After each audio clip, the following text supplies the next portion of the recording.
This is an RT100 that Motion is disassembling for refurbishment.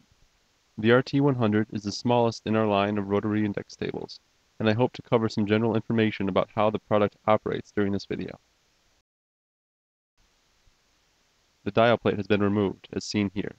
On the bottom are a series of steel cylinders called cam followers. These cam followers follow the grooves in the cam and cause the top, known as the dial plate, or index head, to rotate. Internal components are completely immersed in an oil bath so that the unit may remain wear and maintenance free.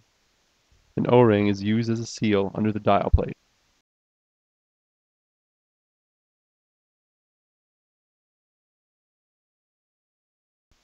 An important element of the rotary indexer is the center through hole, which allows users to run lines through the center of the table if needed. The center post, which houses the through hole through the dial plate, is secured to the indexer via socket cap head screws.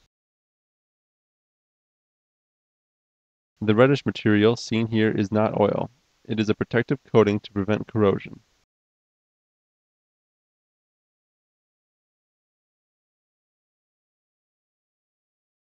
The bottom of the housing is covered by an oil plate, also secured with socket cap head screws.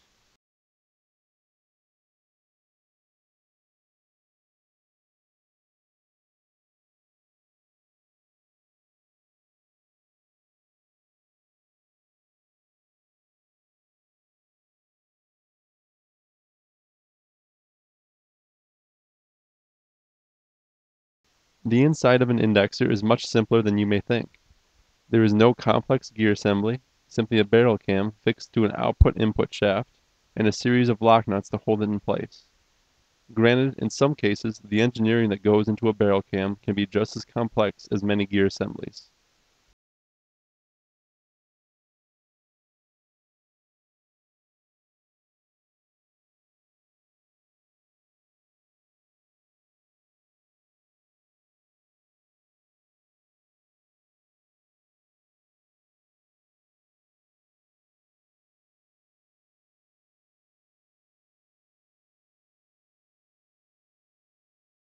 Since the internal components are in an oil bath, the indexer must be completely sealed. These oil seals are extremely tight and need to be physically damaged in order to be removed.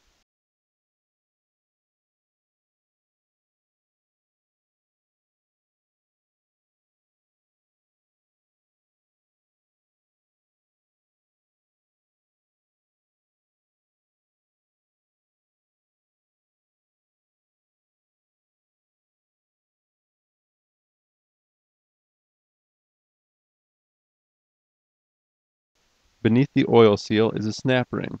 Many larger tables do not have these.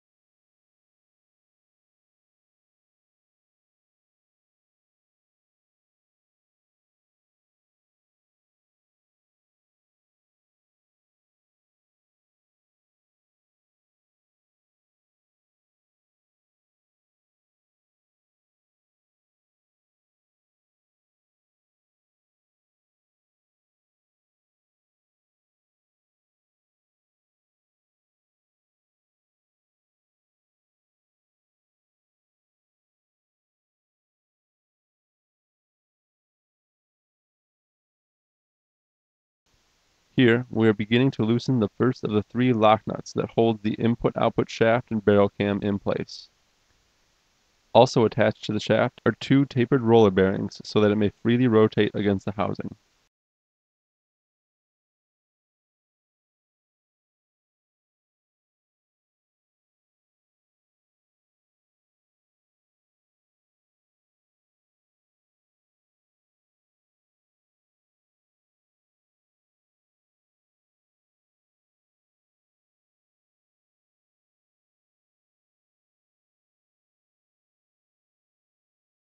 The second lock nut is being loosened.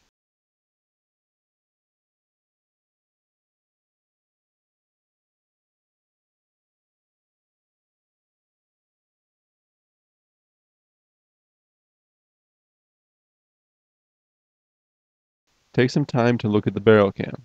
The grooves in this steel component are machined to rotate the dial plate with smooth acceleration and deceleration. The stopping points, called the dwell phase, are machined into this cam as flat grooves. In this manner, the motor never has to turn off, and a constant input power results in a periodic output on the dial plate.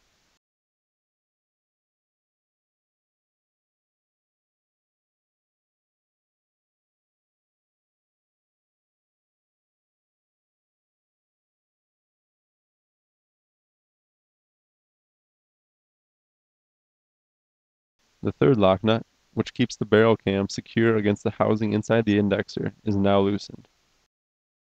Note that the number of stations and the time spent between each one is dependent on the geometry of the grooves in the barrel cam.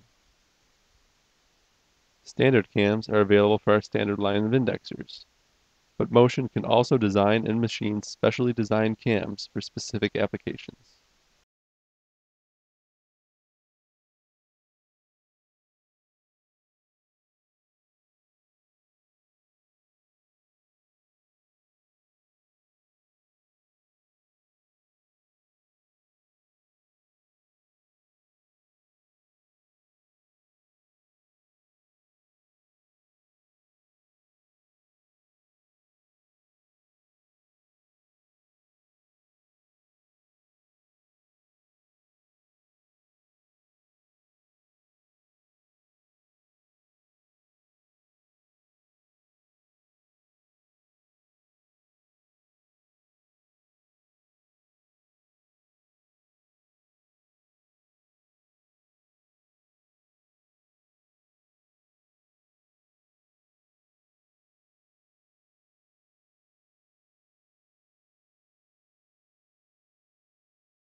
With all three lock nuts loose, the input-output shaft can be carefully removed from the barrel cam.